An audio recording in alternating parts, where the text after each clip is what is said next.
The path was a long, perpetual march into the unknown. It served a purpose he could not fathom. All he could perceive was a grey, thick, ever-constant wall that kept him on this endless road to nothingness. He saw something in front of him, a wooden sign with 2 arrows pointing left and right. The left read regret and the other forget. In this situation his consciousness should seek redemption and enlightenment. It lingered in his mind that he had stood at this point before. So many times he had chosen neither, only to awake and have no such recollection. The beauty of dreams is that they never stay with us, only to remind us. His consciousness shouted, but he squashed it. Forget. Almost instinctively he turned and walked right, the thick grey weighing on his shoulders and compressing into his chest. He heard the cries of a woman behind him. The consciousness wailed, crumbling around him. In disobeying it, would he lose himself? He heard a childish laugh ahead of him, and a small figure emerged, but only for a few seconds before disappearing. The sudden sharp pain in his heels caused him to stop for a second, but still he continued on, agony searing his ankles and traversing his legs. He finally reached the point of no return. The path led only one way, down. The black abyss beckoned, calling him in. Trust it and let his mind go. Forget everything.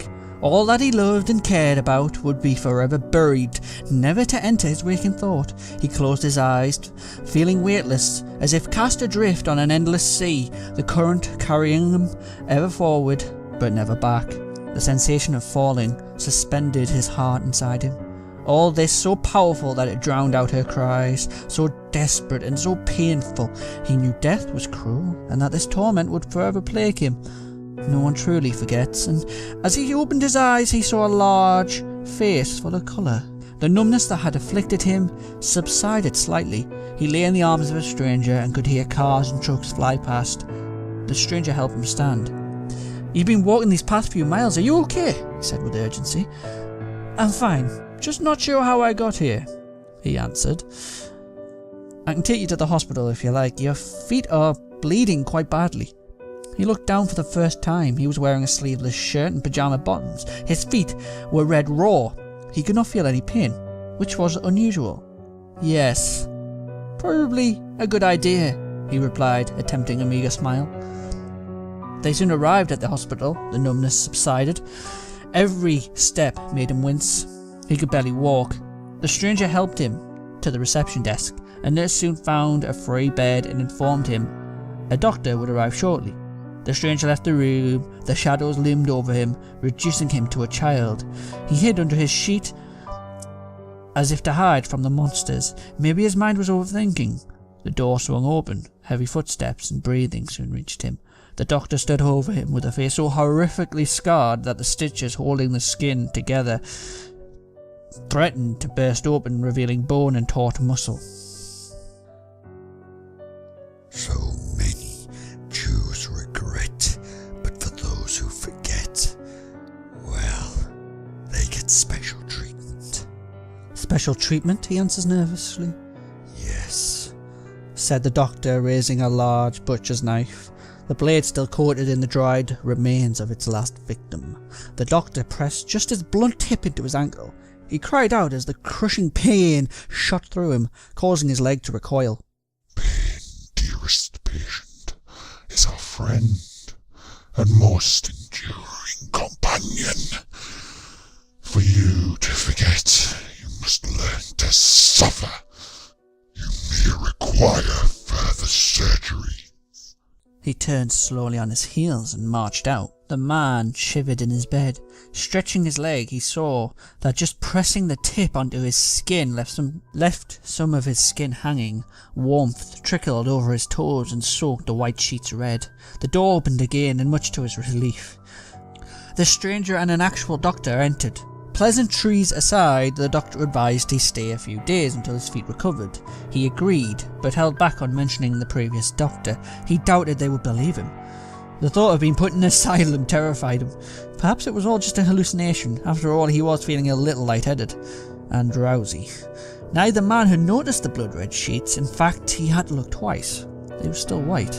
The stranger kept returning now and then, but eventually he left late on in the night as he drifted between the waking world and sleep. He heard those heavy footsteps outside the door. He laid still, craving silence and sleep. But the constant sound of shuffling feet outside made his heart thump louder. Sweat trickled down his cheeks as his shaking hands clenched the bed sheets. The sound soon subsided, and almost immediately he found himself starting to drift off. The creaking door disturbed him, but he kept his eyes firmly shut. The footsteps returned, getting gradually louder. His skin went cold. The scarred face flashed in his mind. Its expression held only contempt. The person sat down silently, except for their heavy breathing. The door opened again. More footsteps, this time stopping at the end of the bed. I never understood humans and their need to rest, how they drift between the worlds of the living and the dead, that somehow allows them to bear witness to the realms of infinite wonder. I would rather eternal empty sleep than a normal mundane life filled with false hopes and broken truths. What do you think, Cecilia? He heard heavy grunts, but no words. Yes, perpetual sleep would be an interesting experience. Our friend here is pretending to do so now. See how his eyes are shut. I wonder if I could have a chance to see those beautiful eyes. A sudden jab in his leg caused him to flinch. His eyes shot open. The intense pain caused him to sit up, pulling his legs up and plunging his head behind them. The only sound now came from the rotating fan above. They are not real, he sought to reassure his mind. This is just a dream. They are just figments of my imagination. He looked over the ridge of his knees towards the end of the bed. The female nurse called Cecilia stood like a guardian over him. Her long charcoal hair covered most of her face, with only a single scarred eye visible. She had a forced smile. As her mouth opened, he was sickened to see a lack of a tongue and rotten yellow teeth that dripped red. He threw up on the bed. The doctor paid no notice to it. Sadly for you, I am as real as you are. No amount of force will wish me out of existence.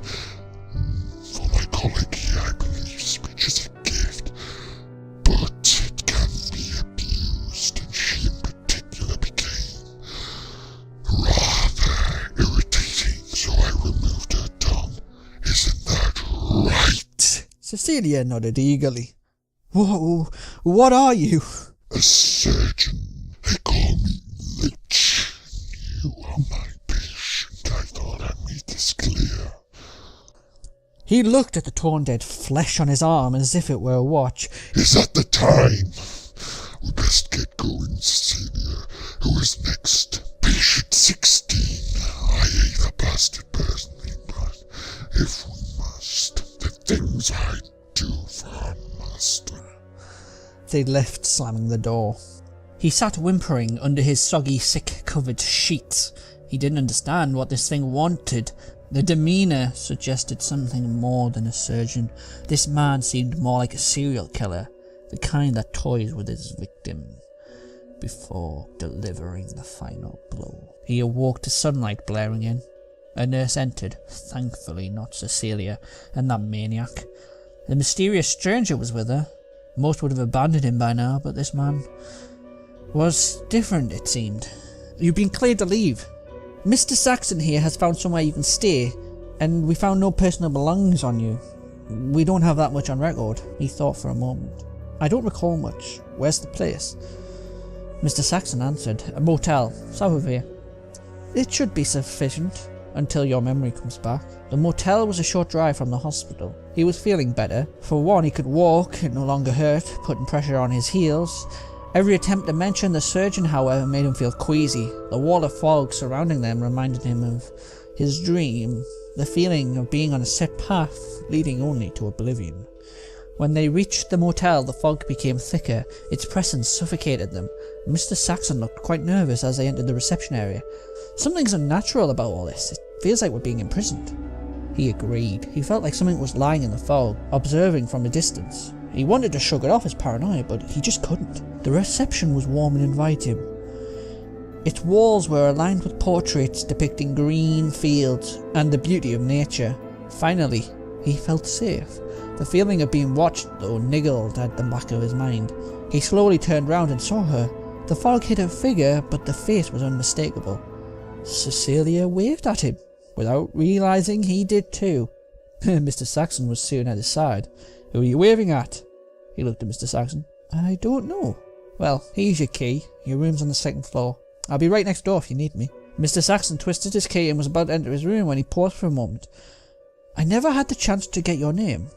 "I don't recall it." "Strange. By the way, you talk in your sleep," said Mr. Saxon. "You say I forget a lot." "A lot. Now, I always believed you should cherish your memories, so I can't quite imagine why you would be willing to forget something." "Me neither," he answered slowly. "Well, if you need me, you know where I am. Thanks again." Mr. Saxon smiled and entered his room. The door was stiff, but it opened. The telly was on still. She never usually left it on. A scent of strawberries drifted over to him. He saw on the coffee table a lipstick-stained glass with a small amount of red wine remaining. He saw another close by, but that was empty. When he walked over to the table, something heaved in his jacket pocket. Slowly he placed his hand in the pocket and felt something smooth. When he removed the object from his pocket, he was surprised to find it was a gun. Light, flat with a silver barrel, its shine stood out in the dark room. Something else soon caught his eye. A white shirt partially draped over the couch. It did not belong to him. There was a noise coming from the bedroom nearby. He crept over to the door. The sound of the bed creaking made his heart sink. The sound of euphoria that pelted his eardrums made him tighten his grip on the gun. To think he had nearly used it on himself moments earlier. Before he even contemplated anything, he had kicked the door open and nearly off its hinges. It happened quickly. 3 shots rang out. His wife cried out in agony, her slim body flailing before collapsing in a heap on top of her lover. He now heard whimpering from beneath the sheet.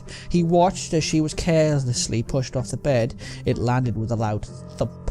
The naked man stood up quickly, hands raised. He had soiled himself. Yellow piss ran down his leg. A sickening smile spread across the killer's face. The lover was pleading to be spared. Oh no, there would be no mercy. Not now. 2 more shots were fired, and the lover howled, falling back against the wall. Below him was a growing red pool. He slid down into a crouched position. A brief flicker of life in his eyes quickly snuffed out. He dropped the gun and stepped backwards out of the bedroom. Never had he seen so much red. It plastered the bed sheets and wall. He felt his stomach churn, but his mind savoured the sight before him. He turned slowly and sat on the couch where the coffee table was. He picked up the stained glass and, with iron in his eyes, downed it quickly. Leaning back, he closed his eyes, tasting her, savouring what was left. The door opened then. He didn't need to guess who it was. When he opened his eyes again, he noticed the beams of light cutting through the curtains in the different room layout.